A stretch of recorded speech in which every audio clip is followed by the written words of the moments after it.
Roy DeMeo, the infamous mobster who got whacked by his own men in 1983, is most known for being a homicidal maniac and for his brutal style of dispatching his victims, known as the Gemini Method. But DeMeo was more than just a goon or serial killer.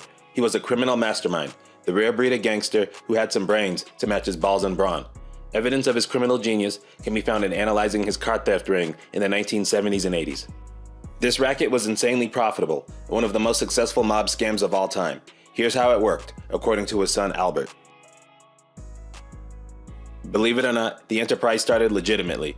DeMeo owned several car dealerships on Long Island that provided luxury cars to the Arab market, most notably Kuwait.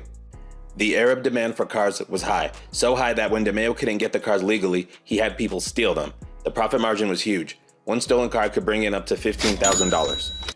By the way, DeMeo would pay the car thieves just a few $100s per stolen vehicle. This was stated by Sammy the Bull on his channel, and Kevin Marr, another YouTuber who personally stole several cars for DeMeo, said he received $500 if the car was the right color and $250 if it was not. Anyway, DeMeo, being as intelligent as he was, decided to optimize the enterprise. He closely studied the problem and was very methodical in his approach. He hired someone to create a special ratchet tool that made it possible to steal a car within seconds. The risk of getting caught in such a short amount of time was negligible. DeMeo also found a man at General Motors who was willing to join the operation. This provided DeMeo with the actual stamps and blanks used to print ID tags for the vehicles.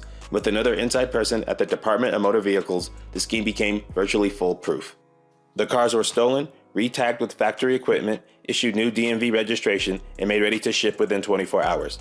DeMeo was meticulous about security, insisting that everyone wear gloves at all times, from thief to tagger, so the cars could not be traced. DeMeo learned that the Arabs also wanted cigarettes and smut. Both were hard to get over there, so he filled the stolen cars with those items so they could be sold at a profit.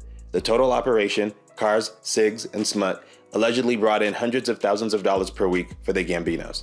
Unfortunately for DeMeo, the operation came to an end in the early 1980s after the feds began to really crack down on the mob and its activities, but that's been discussed countless times on other channels. What I want to emphasize is how well put together and thought out the whole racket was, from making tools to bribing legitimate employees and putting contraband inside the contraband. This was a beautiful racket. Really, it was a racket within a racket within a racket, like a mafia version of the Russian babushka dolls.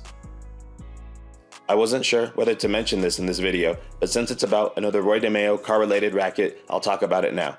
In his book, Albert DeMeo also talks about a Brooklyn car dealer who owed Roy a large sum of money and couldn't pay up. So Roy told the dealer to give him 20 cars and wait 1 week before reporting them missing. When the car dealer finally did make the report, DeMeo collected the insurance money as well. The dealer was out of debt and Roy doubled his profits as a result. Brilliant.